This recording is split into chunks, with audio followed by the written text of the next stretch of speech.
Family and fellow soldiers, I'm the Professor, and this is the Moment of Truth. Alright, let me say this right off the bat.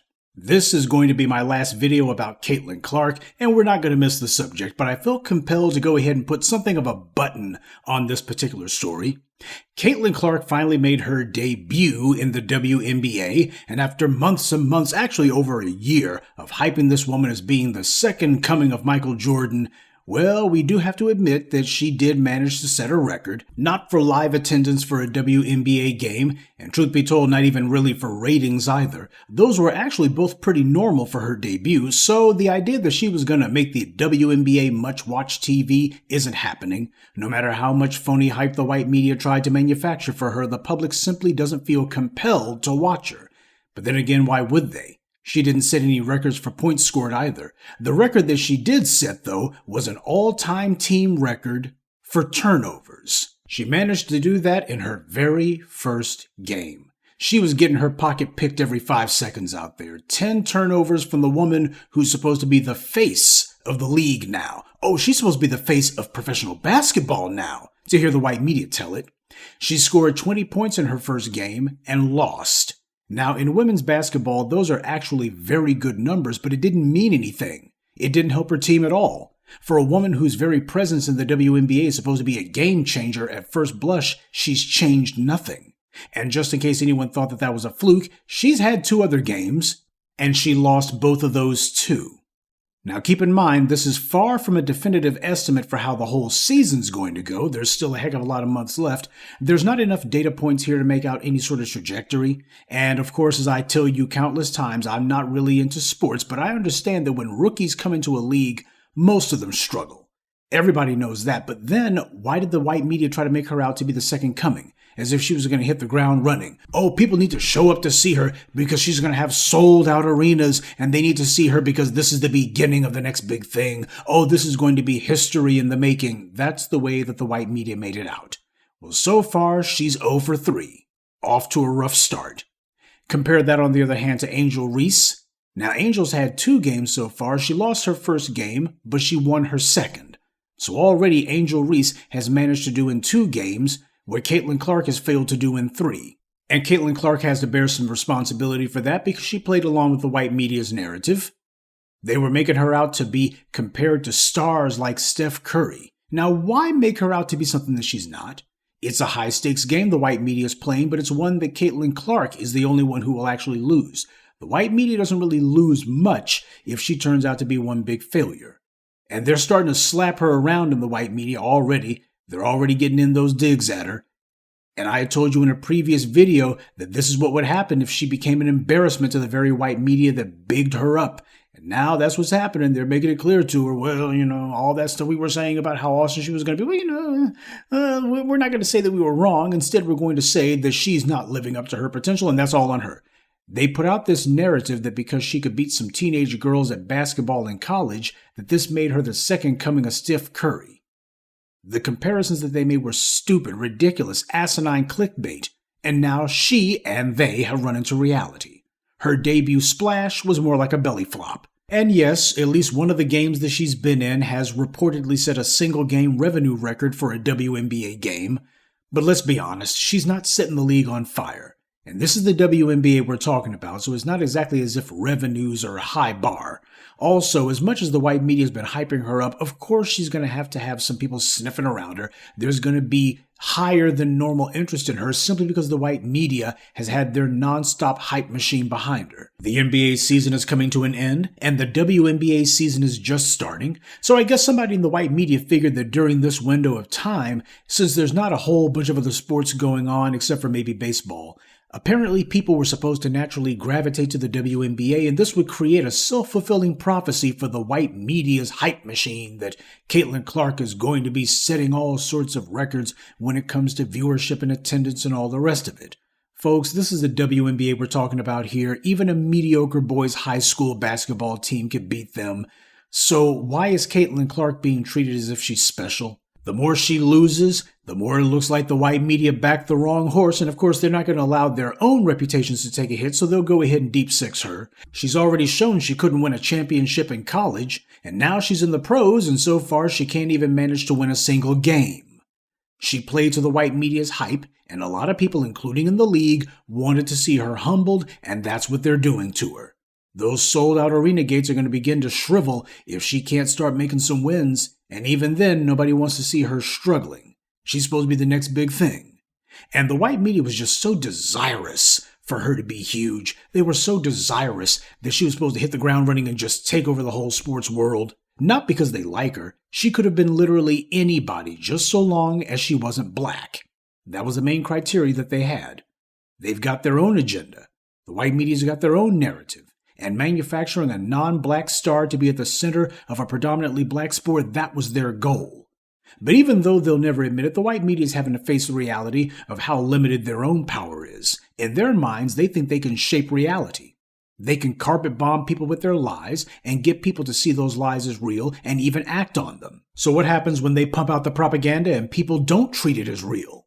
See, the white media, they put everything behind trying to sink the NBA and the NFL to at least give it a black eye. They wanted to bring those leagues to their knees, so they used wall-to-wall defamatory hit pieces to do it. They figured they could weigh down both of those predominantly black sports leagues merely by burying them under an avalanche of attack pieces and unflattering headlines, but it didn't work. When those $40 million slaves broke away from the plantation just long enough to protest on the field, the white media tried to punish them. But it didn't work. Joe Tsai tried to make Kyrie Irving into the whipping boy, but that backfired too, with disastrous results for Joe Tsai. They were talking about how the NBA has lost fans forever. Oh, you niggers calling yourselves saying Black Lives Matter, you've lost fans forever, and this is the beginning of the end of the league, and if only these slaves hadn't been so ungrateful to massa and these white racist sports writers.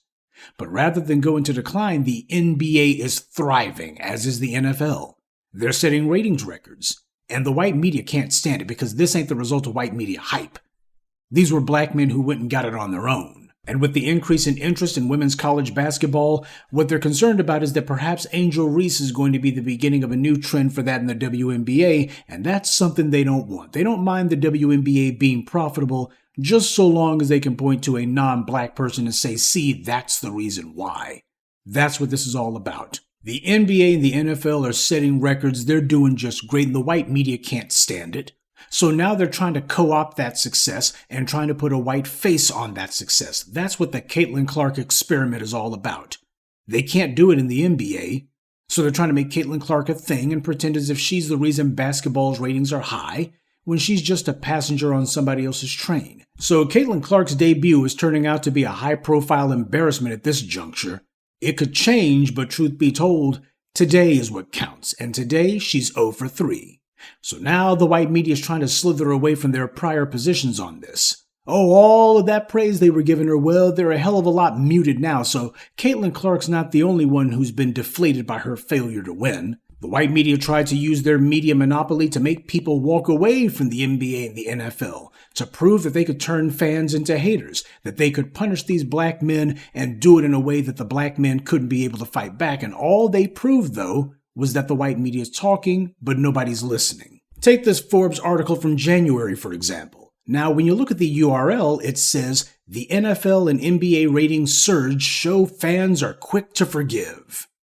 That's what the URL says. Now, this is a Rupert Murdoch propaganda organ for the white right, so of course they're going to do the most to push the "we white sports people are so generous to you undeserving Negroes. We forgave you after all of your ungrateful behavior the last few years." That's what they want to think about themselves, because they can't cope with reality. But when you look at the actual headline, what it says is, the NFL and NBA TV ratings surge show the power of sports today. So we went from the ratings surge shows that the fans are quick to forgive to it shows the power of sports today.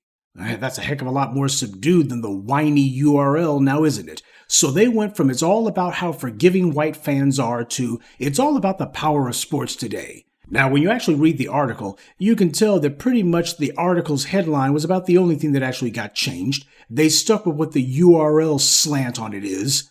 that, oh, you got these people, the fans, they just have short memories is all, and they didn't want to hold a grudge, and they're just so high-minded, etc., etc.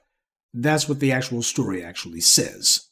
See, people have HD TVs and they want high-quality, unscripted content, and truth be told, there's nothing that makes your HD TV look better than an HD sports program.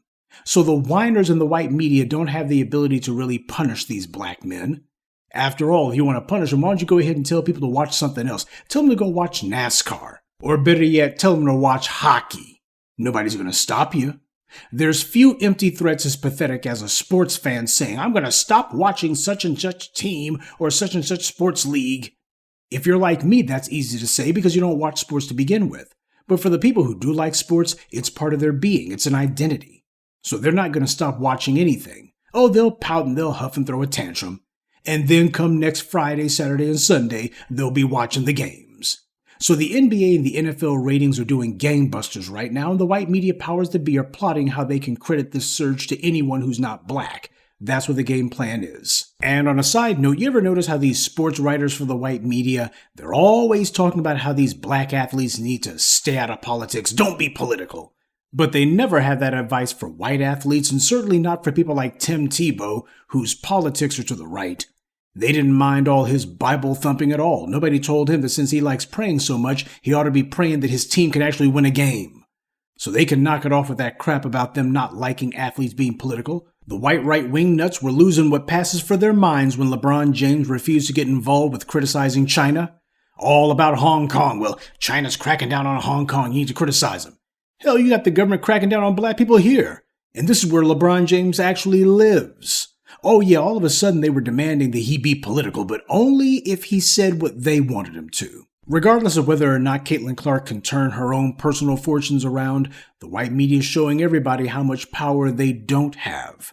This is the game now. And speaking of game, Caitlin Clark better up hers if she wants to be something more than an embarrassment. Good day, and be one. I'd like to take a moment to mention some of our contributors. Ivan Leftwich, Keiko Intogoku, Mark Stevenson, Latavius, and Alice Ransom. Salute to them and thank you to everyone for listening, liking, and sharing this message. Black empowerment only exists because of you.